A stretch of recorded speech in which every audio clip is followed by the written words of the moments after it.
नमस्कार, स्वागत है आपका इंदौर लाइव में। आपके साथ मैं हूं आयुष सूर्यवंशी। मध्य प्रदेश के शहर इंदौर ने टीकाकरण में ही प्रदेश में नहीं बल्कि देश में भी अपना नाम दर्ज कराया है। शहर ने एक दिन में 2.5 लाख टीका लगाने का रिकॉर्ड कायम किया। अब तक इंदौर में करीब 21,92,000 लोगों को पहली डोज लगाई जा चुकी है और अगर दूसरी डोज की बात करें तो इंदौर में करीब 4,87,000 टीके लग चुके हैं दूसरी डोज के मामले में। कुल मिलाकर 26,80,000 से ज्यादा लोग वैक्सीनेट हो चुके हैं। अभी इंदौर शहर में करीब 6 लाख लोगों को पहला डोज लगना बाकी है। फिलहाल शहर के सभी सेंटर पर लोगों की भीड़ देखी जा रही है। हालांकि कई जगह पर वैक्सीन की कमी के चलते लोग सेंटर से मायूस होकर वापस भी लौट रहे हैं। तो स्वच्छता के मामले में जो इंदौर नंबर 1 है वो इंदौर अब टीकाकरण के मामले में भी शीर्ष पर पहुंच चुका है, शिखर पर पहुंच चुका है। लोगों को दूसरा डोज लगातार दूसरी डोज के लिए भी प्रोत्साहित किया जा रहा है। लोगों में उत्साह दिख रहा है। और रुख करेंगे इंदौर का। हमारे सहयोगी अतियाब शेख हमारे साथ कनेक्ट हो चुके हैं। अतियाब जी, ओवर टू यू।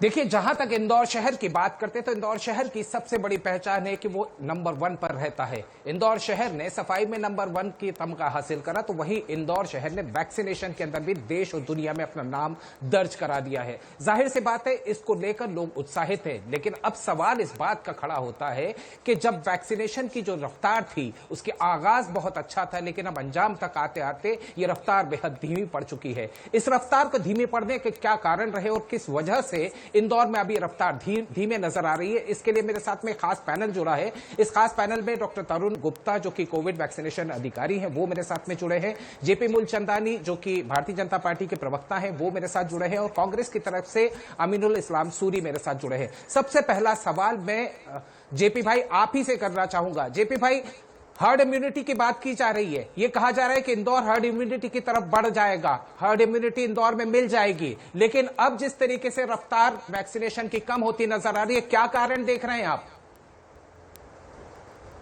नहीं, देखिए शेख साहब, जिस प्रकार आपने बताया कि जो वैक्सीन है, सबसे पहले हमको ये समझना रहेगा कि भारत में जो वैक्सीन की तैयारी हुई और जो वैक्सीन का निर्माण हुआ वो मात्र 9 महीने में तैयार होकर वो जनता के बीच में आ गई थी।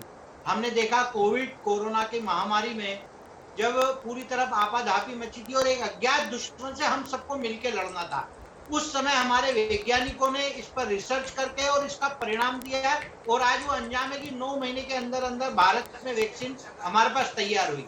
शुरू में जिस प्रकार की भ्रांतियां फैली, कुछ हमारे विपक्ष ने आरोप लगाए, कभी कहा बीजेपी की वैक्सीन है, कभी कहा, विभिन्न तरह की भ्रांतियां जनता में फैलाई गई, परंतु उसके बावजूद भी जनता ने बहुत समझदारी से लेकर वैक्सीनेशन की शुरुआत करी, एक नया आगाज किया, जिसमें हम बात करें शासन की, प्रशासन की, हमारे पत्रकार बंधुओं की, व्यापारिक संगठनों की, सबने इस पर बढ़ चढ़ के हिस्सा लिया, सामाजिक संगठनों की, और उसका परिणाम रहा कि इंदौर में 1 नंबर वैक्सीनेशन का काम हुआ।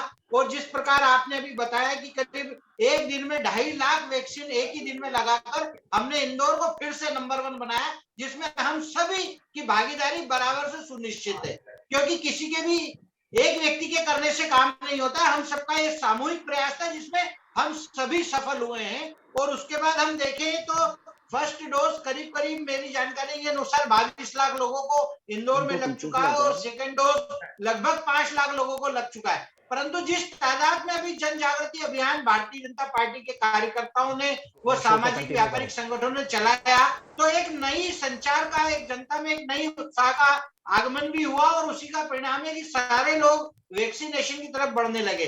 परंतु चूंकि एक उत्पादन की जो क्षमता है और उसको पूरा केंद्र सरकार की स्वास्थ्य मंत्रालय कंट्रोल करता है, उसके बावजूद भी पूरा प्रयास रहता है कि वैक्सीनेशन प्रॉपर तरीके से चले। और मुझे लगता है कि ये हम अभी थोड़े दिनों की बात छोड़ दें तो पूरा वैक्सीनेशन प्रॉपर तरीके से चल रहा है और आने वाले कुछ दिनों में हम इसको वापस रेगुलर भी कर लेंगे। परंतु अगर कहीं किसी वजह से अगर नहीं हो पाता है तो आपने देखा होगा उसकी एक दिन पहले भी सूचना जारी होती है, उसकी लिस्टिंग होती है, फर्स्ट डोज कहां लगेगा, कैसे लगेगा, सारे सेंटर के नाम पते, यानी सारी जनता को उसका भान रहता है कि कल वैक्सीनेशन कहां होने वाला है, प्रथम डोज लगेगा, सेकंड लगेगा, या कल की तारीख में अगर नहीं आ पा रहा है तो उसकी सूचना भी जनता के बीच में प्रॉपर तरीके से जाती है। इसलिए मुझे लगता है कि कोई खास परेशानी की बात नहीं, और हम जो है वो काफी कुछ अचीव कर चुके हैं इंदौर में वैक्सीनेशन के विषय में, और अब जो थोड़ा बहुत बाकी है वो भी हम बहुत जल्दी पूरा कर लेंगे।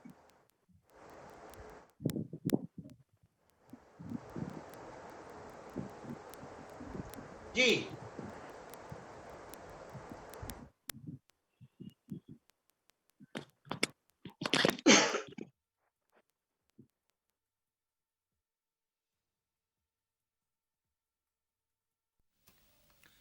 चलिए, कांग्रेस से समझना चाहेंगे कि कांग्रेस के प्रवक्ता किस तरह से वैक्सीनेशन के महाअभियान को देखते हैं, और जो कांग्रेस से खास मेहमान हमारे साथ जुड़े हैं उनसे हमारा यही सवाल होगा कि आखिर फिलहाल इंदौर टीकाकरण में भी देश में नंबर 1 है। इसमें कांग्रेस कितनी सहभागिता अपनी निभा पा रही है लोगों को जागरूक करने के लिहाज से, और कुछ केंद्रों पर वैक्सीन की कमी को किस तरह से आप देखते हैं?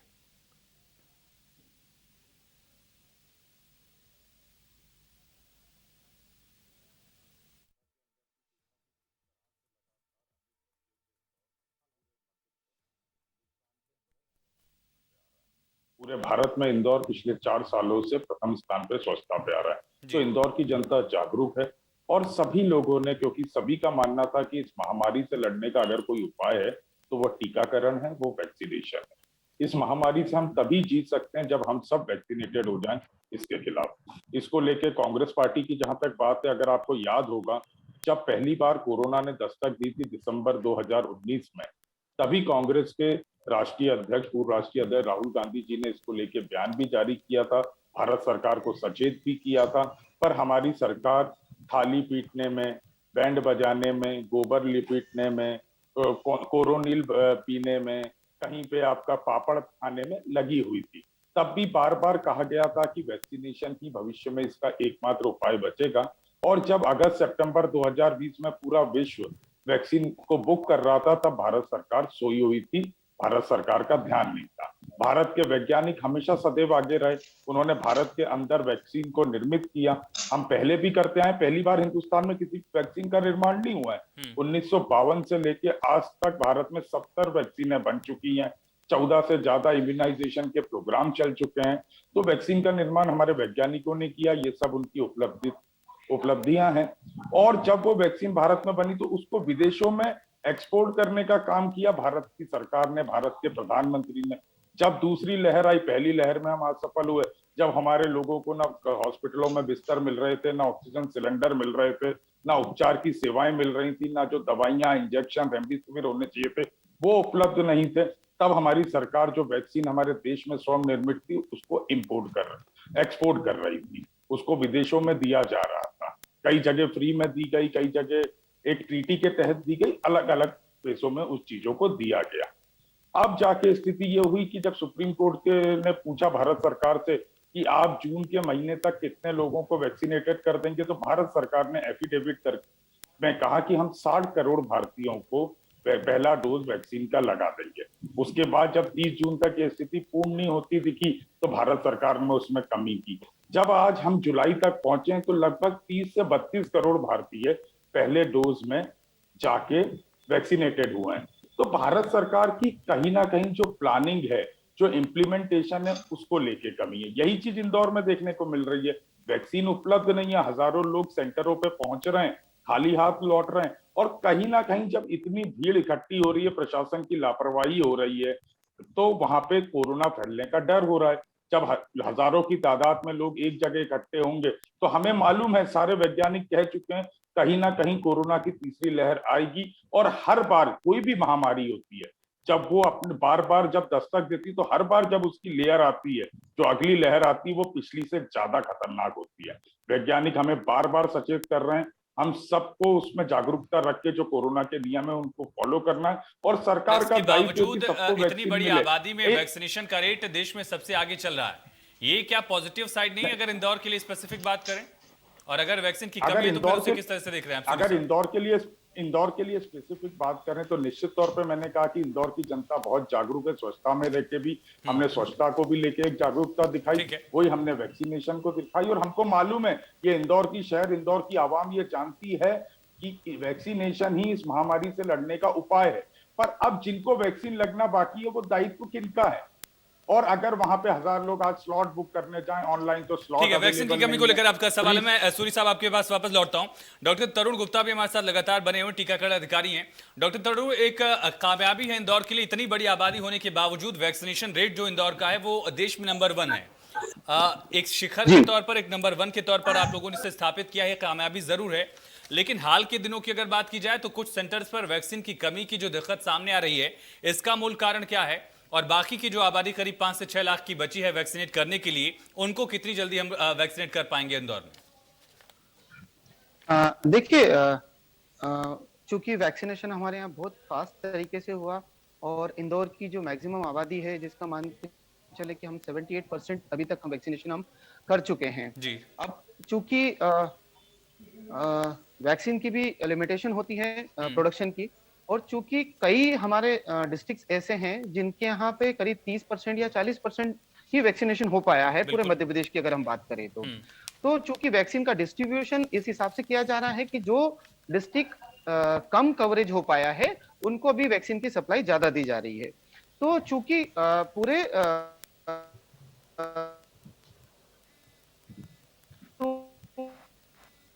इनका डिस्ट्रीब्यूशन इस प्रकार से किया जा रहा है कि कुछ डिस्ट्रिक्ट पे होल्ड करके उन डिस्ट्रिक्ट को दिया जा रहा है जहां पे कवरेज कम है। क्योंकि इंदौर में ऑलरेडी कवरेज स्टेट एवरेज से काफी ज्यादा है, इसलिए वैक्सीन थोड़ा रुक के आ रहा है। डॉक्टर तरुण, दो बड़े पहलू हैं। तो वैक्सीनेशन में सबसे बेहतर आंकड़ा इंदौर का ही, ठीक है, लेकिन जब संक्रमण का वक्त चल रहा था उस वक्त संक्रमितों की संख्या भी इंदौर में सबसे ज्यादा थी। फिलहाल का जो वैक्सीनेशन का आंकड़ा है उसके लिहाज से क्या हम हर्ड इम्यूनिटी की तरफ बढ़ चले हैं या फिर इसमें और कितना वक्त लग सकता है? डॉक्टर तरुण जी, देखिए, मैक्सिमम पॉपुलेशन अगर हम 60 to 70% पॉपुलेशन को अगर हम कवर करते हैं तो हम हर्ड इम्यूनिटी की तरफ हम प्रोग्रेस करते हैं। मैक्सिमम से मैक्सिमम जितने लोगों को हम 18+ में वैक्सीनेट कर पाएंगे तभी हम जो हमारी पॉपुलेशन बाहर रहती है, जो हाई रिस्क बनती है या स्प्रेडर के रूप में काम करती है, अगर उनको वैक्सीन कर पाए तभी हम जो है कोरोना के इन्फेक्शन को कंट्रोल कर सकते हैं। जेपी जी, मैं आपके पास आना चाहूंगा। अमिनुल साहब का यानी कि कांग्रेस का ये कहना है कि वैक्सीन लगवाना तो लोग चाह रहे हैं, इंदौर की जनता वैक्सीनेशन के लिए इतनी उत्सुकता दिखा रही कि वैक्सीन ही इंदौर में नहीं मिल पा रही है। डॉक्टर तरुण ने भी कहा कि बाकी जो जिले हैं जहां पर वैक्सीनेशन कम हुआ है उनको फिलहाल प्रोवाइड किया जा रहा है। तो जेपी जी, आखिर ऐसे टारगेट कैसे अचीव किया जाएगा? सुप्रीम कोर्ट में हलफनामा तो दायर कर दिया गया, जवाब तो दे दिया गया कि इस साल के आखिर तक हम सबको वैक्सीनेट कर लेंगे, लेकिन इंदौर में अगर वैक्सीनेशन का ये आंकड़ा है, ये कामयाबी अगर है, तो आगे वैक्सीन की कमी ना हो उसके लिए आप लोगों की तरफ से कोई कोशिश, कोई मांग? नहीं, देखिए, अब कांग्रेस की ये मजबूरी है कि अभी कांग्रेस का पूरा देश में और प्रदेश में सुपड़ा साफ है। हमारे सूरी जी तो मेरे बहुत अभिन्न मित्र है और बहुत समझदार आदमी है, और मुझे लगता है कि वो अपने दायित्व का यहाँ पे निर्वहन कर रहे हैं। नहीं तो कांग्रेस, ये वही कांग्रेस है जब वैक्सीन की शुरुआत हुई थी तो इन्होंने कहा था कि भारतीय जनता पार्टी की वैक्सीन है, इन्होंने कहा था कि सुअर में चर्बी की वैक्सीन है।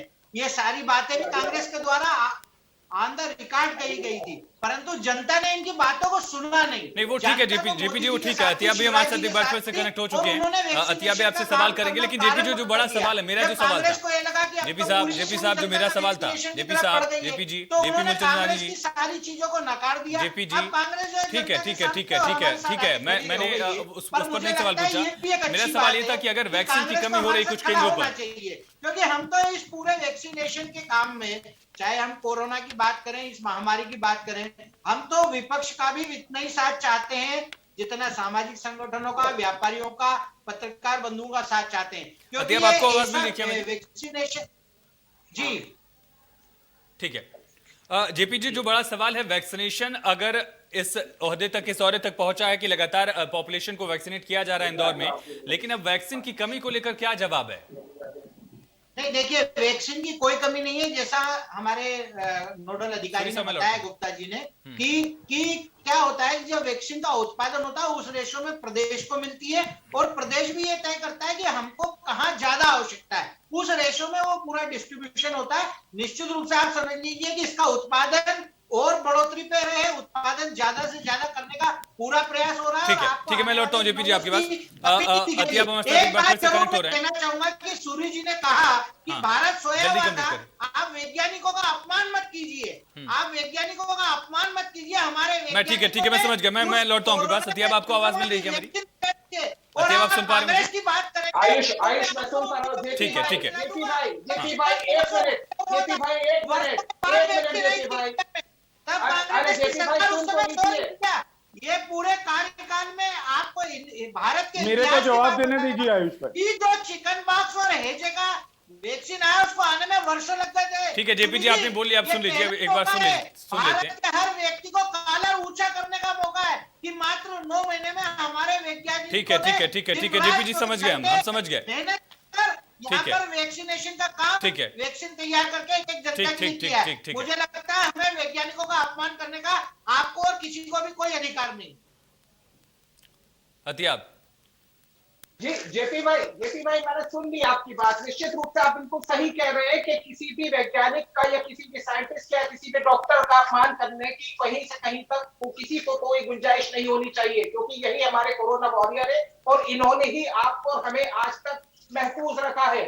अमीन भाई, मैं आपसे एक सवाल पूछना चाहूंगा। आप सवाल तो खड़े कर रहे हैं इस बात के ऊपर कि यहाँ वैक्सीनेशन नहीं हो रहा, लेकिन जिस वक्त वैक्सीनेशन हो रहा था, जिस वक्त इंदौर की जनता ये कहा जाए पहुंच रही थी हर वैक्सीनेशन सेंटर पर, तब उस वक्त कांग्रेस पीछे क्यों खड़ी थी? कांग्रेस ने उस वक्त क्यों नहीं आह्वान किया कि बाहर निकलिए? सवाल क्यों खड़े किए जा रहे थे इस बात पर कि वैक्सीनेशन लगवाए या ना लगवाए?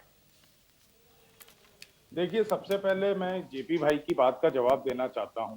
मैंने कहीं पे भी वैज्ञानिकों के अपमान की बात नहीं की। मैं भारत के प्रधानमंत्री, आपने कहा सुनिए जी, भारत सोया हुआ था। मैं एक मिनट जेपी भाई, मैंने बहुत ध्यान से सुना, मैंने बहुत ध्यान से सुना है जेपी भाई बहुत ध्यान से सुना है। वैज्ञानिक सोए थे, सूर्य साहब किसी पर सोया हुआ था प्रधानमंत्री, हमारे देश की सरकार सोई हुई थी, हमारे देश की सरकार सोई हुई थी। मैंने वापस आप रिपीट कीजिए, मैंने कहा है कि हमारे वैज्ञानिकों की मेहनत से हमने 100 निर्मित किया, जिसका क्रेडिट लेने का काम आप न करें। जेपी जी, आपने बात पूरी कर ली, एक बार सुन लेते हैं, एक बार क्या कह रहे हैं, एक बार अमिनुल जी क्या कह रहे हैं, एक बार सुन लेते हैं। ठीक है, ऐसे कैसे चर्चा हो पाएगी? आप लोग इंदौर के रहने वाले हैं, देश में स्वच्छता के मामले में इतना बड़ा हो रहा है इंदौर का, वो स्वच्छता बातों में भी तो झलके।